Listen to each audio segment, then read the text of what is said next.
What's up, YouTube? Hoonzilla here. Today we got some parts for the 240 in the mail, so we're actually going to take them to the garage and see if we can install them. Here's what we've got going on. What we've got is an NRG harness bracket. So this actually goes behind the seats so that you can install your seat belts to this. And it also kind of doubles as a stiffening bar for the back. And this goes in the 240, as well as some Speed Daddy seat brackets, because when we got in there, we noticed that the seats were actually just zip tied down. So we're gonna go ahead and load these babies up and hopefully go install them today.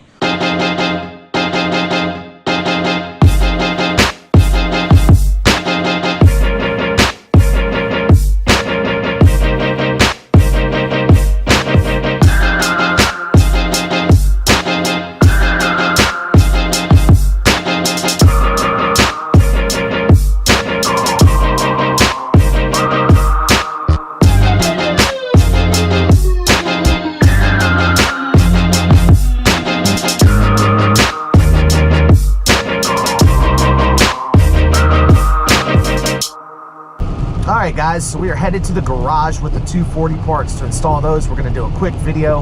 We've also got to go by the police department and try to get a copy of the police report from the accident that I was in with the F-150. Hopefully we can get the daily driver back soon. We're trying to figure something out here. The big problem with the insurance on it is I just bought that truck, guys, like 4 days before it got wrecked. Honestly, that was a clean Carfax one owner vehicle. I was the second owner. The guy that got it previously, you know, he bought it brand new.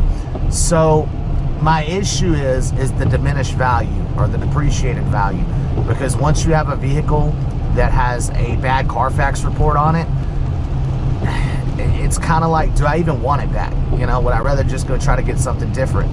So I don't think that they're going to total the vehicle, and that's going to be probably the biggest problem with this whole thing, because it probably still will be pretty expensive to repair.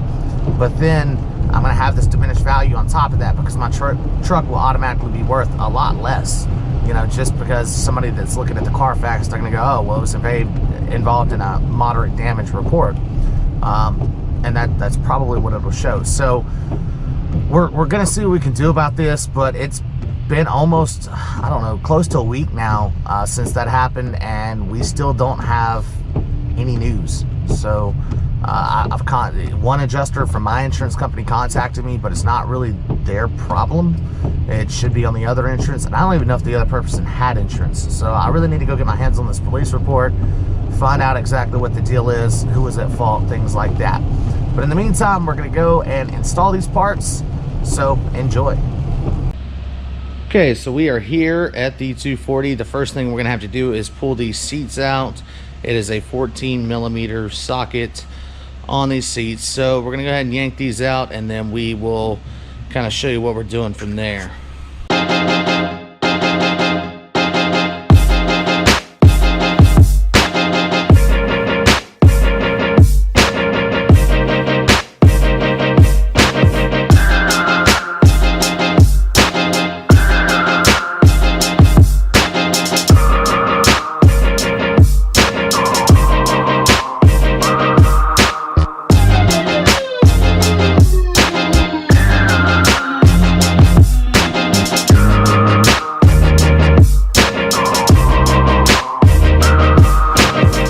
Had to run to the parts store, but we got a creeper and a good jack. So here we go, we're headed back, and we will be there right now.